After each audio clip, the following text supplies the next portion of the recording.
ബിസ്മില്ലാഹിർ റഹ്മാനിർ റഹീം. അൽഹംദുലില്ലാഹി റബ്ബിൽ ആലമീൻ. ഹംദൻ കസീറൻ തയ്യിബൻ മുബാറകൻ ഫീ കമാ യുഹിബ്ബു റബ്ബുനാ ജല്ല വഅല. വസ്സലാത്തു വസ്സലാമു അലാ അഷ്റഫിൽ അംബിയാഇ വസയ്യിദൽ മുർസലീൻ നബീന മുഹമ്മദ് വഅല ആലിഹി വസ്വഹ്ബിഹി അജ്മഈൻ. അമാ ബഅദ്. ഇവിടെ ഒരു ഇസ്ലാമിൻ്റെ വിമർശകൻ, അദ്ദേഹം പ്രവാചകൻ മുഹമ്മദ് നബി സല്ലല്ലാഹു അലൈഹി വസല്ലമ ഒരു മാതൃകയല്ല, അദ്ദേഹം ലൈംഗിക രംഗത്ത് വളരെയധികം ആഭാസനായിരുന്നു എന്നൊക്കെ പറഞ്ഞുകൊണ്ട് നിശിതമായിട്ട് വിമർശിക്കുകയും, വിമർശനം എന്ന് മാത്രമല്ല, ഒരു വിമർശനമല്ല, മറിച്ച് അവഹേളനവും പരിഹാസവുമാണ് നടത്തിയിട്ടുള്ളത്. ഏതായിരുന്നാലും സഹോദരങ്ങളെ, അദ്ദേഹത്തിൻ്റെ സംശയം, അദ്ദേഹം ഇവിടെ പ്രതിപാദിച്ചിട്ടുള്ളത് നബിക്ക് ലൈംഗിക രംഗത്ത് പരിധിയില്ലാത്ത ഒരുതരം ആഭാസനായിരുന്നു, വികാരജീവിയായിരുന്നു എന്ന് മാത്രമല്ല, പിന്നെ സെയ്ദിൻ്റെ ഭാര്യയെപ്പോലും അദ്ദേഹം ഇണയാക്കി, അതുപോലെ വെപ്പാട്ടികളെ സ്വീകരിച്ചു, അടിമ സ്ത്രീകളെ ലൈംഗികമായി ഉപയോഗിച്ചു എന്നൊക്കെ പറഞ്ഞുകൊണ്ട് ഒട്ടേറെ അവഹേളനങ്ങൾ നടത്തുകയാണ്.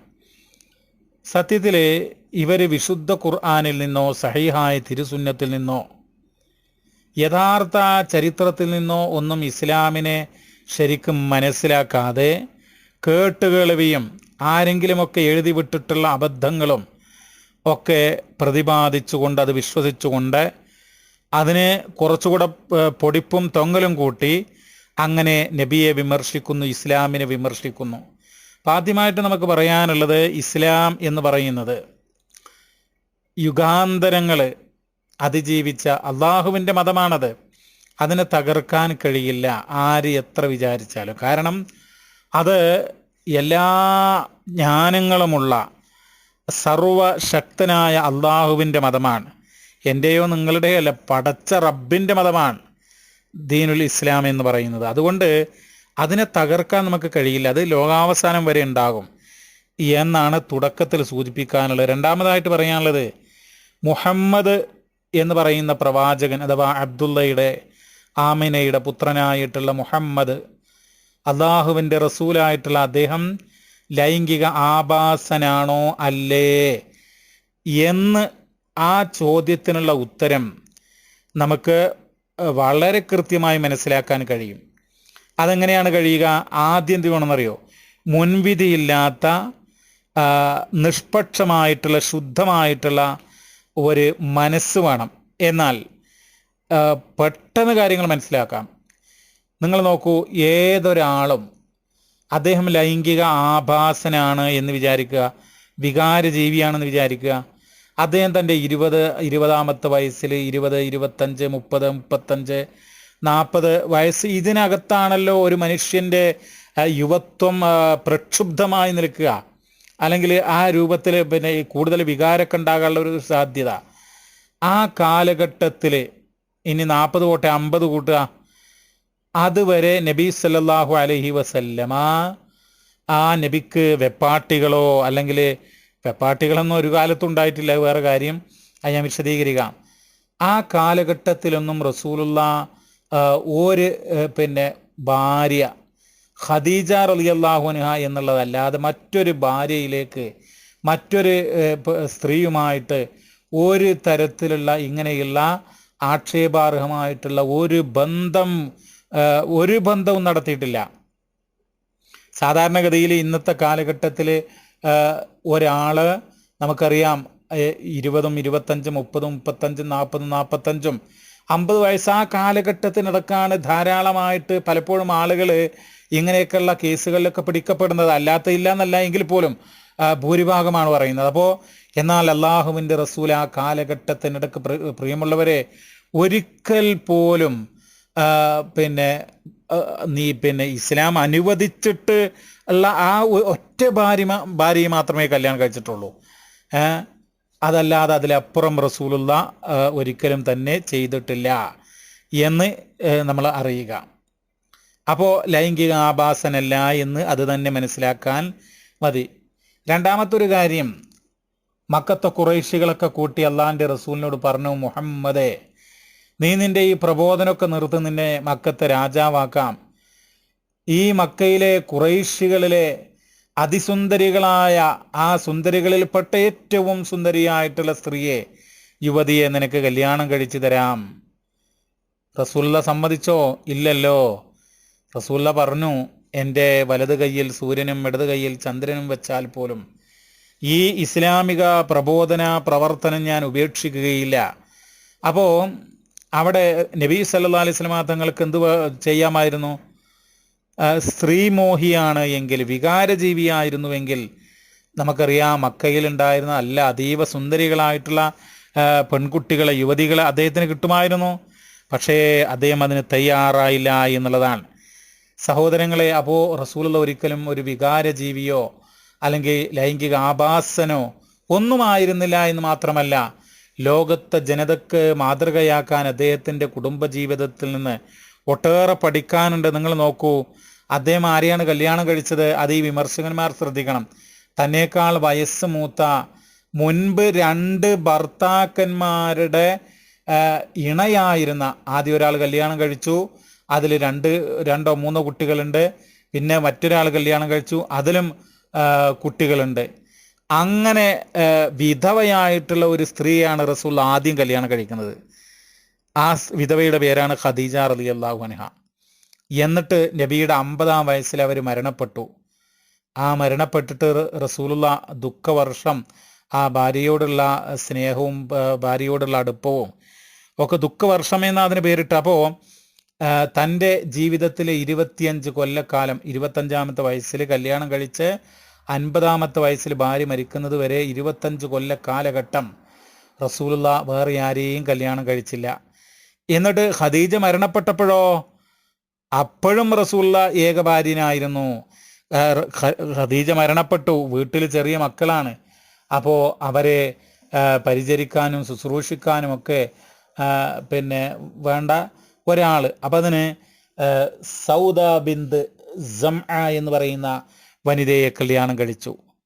അതല്ലാതെ ഖദീജ മരണപ്പെട്ടപ്പോൾ കുറേ ആളുകൾ ഒന്നിച്ച് കല്യാണം കഴിക്കല്ലേ ചെയ്തത്, ഓർക്കണം.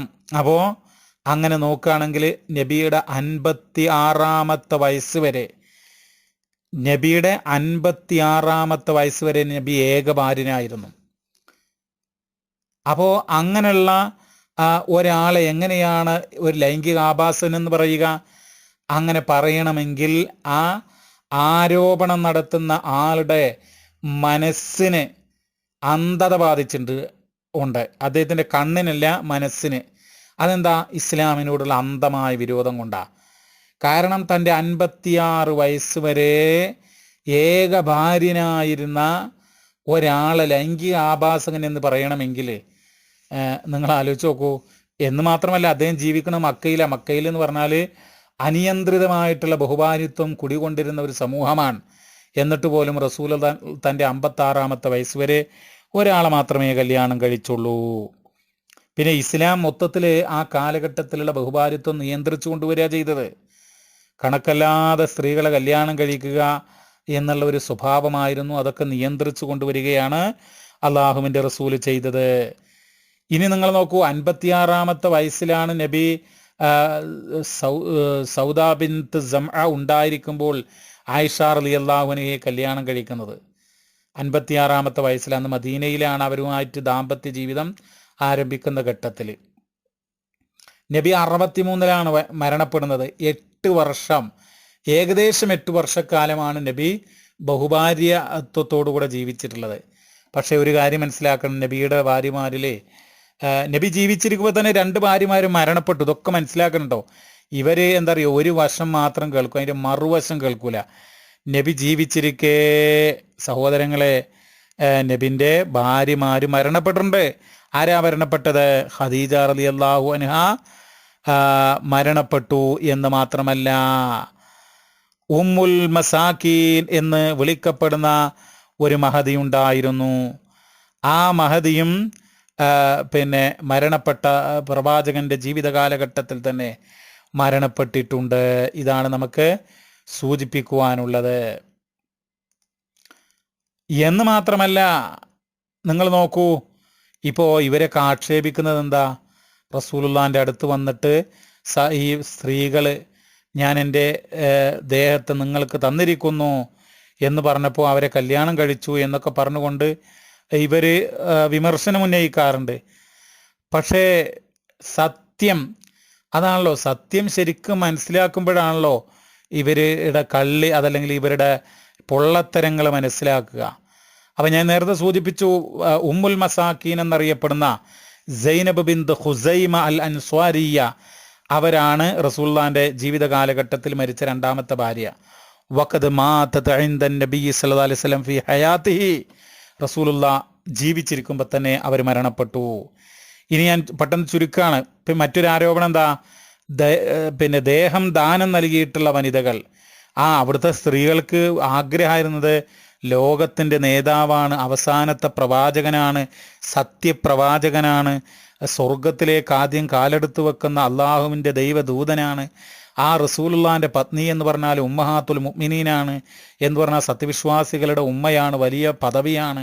അത് കിട്ടാൻ വേണ്ടി റസൂലുള്ളാൻ്റെ ഭാര്യയായി കഴിയാൻ അവർക്ക് ആഗ്രഹം ഉണ്ടായിരുന്നു. പക്ഷേ റസൂലുള്ളാൻ്റെ അടുത്ത് വന്നിട്ട് അങ്ങനെ ഒരു സ്ത്രീ സ്വയം ദേഹം ദാനം ചെയ്താൽ റസൂലുള്ളാഹ്ക്ക് ഇഷ്ടമുണ്ടെങ്കിൽ അവരെ കല്യാണം കഴിക്കാം. പക്ഷേ റസൂലുള്ളാഹ് കല്യാണം കഴിച്ചോ? വിശുദ്ധ ഖുർആൻ 33-ാം അധ്യായം 50-ാമത്തെ സൂക്തത്തിൽ ആ കാര്യങ്ങൾ പറയുന്നുണ്ട്. പക്ഷേ റസൂലുള്ളാഹ് കല്യാണം കഴിച്ചോ? മഹാനായിട്ടുള്ള ഇമാം ഇബ്നു കസീർ റഹ്മഹുല്ലാ രേഖപ്പെടുത്തി വെച്ചോളൂ പ്രിയമുള്ളവരെ. അബുൽ ഫിദാ ഇസ്മായിൽ ഇബ്നു കസീർ എന്ന് പറയുന്ന പണ്ഡിതൻ, അദ്ദേഹം മുഫസ്സിറാണ്, ഹിജറ 774 വഫാത്തായ ആളാണ്.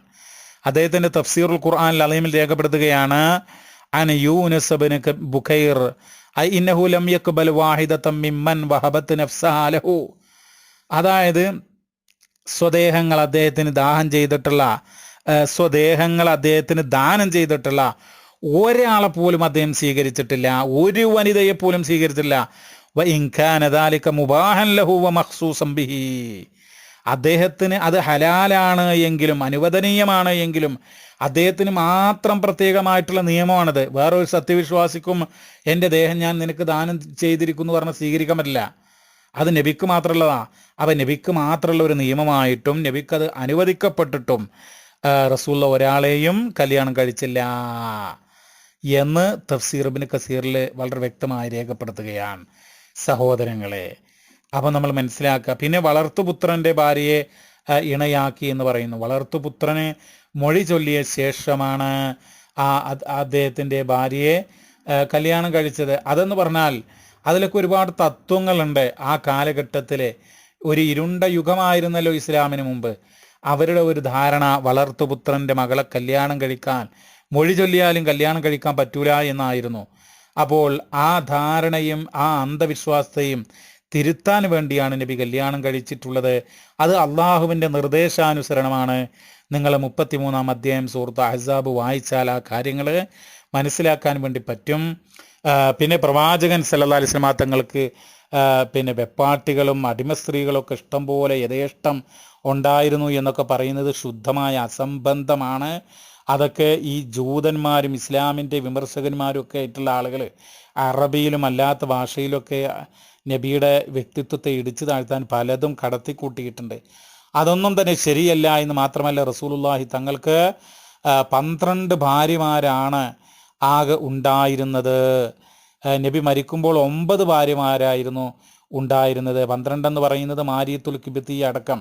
മാരിയത്തുൽ കിബ്തിയ എന്ന് പറഞ്ഞാൽ ആരാ?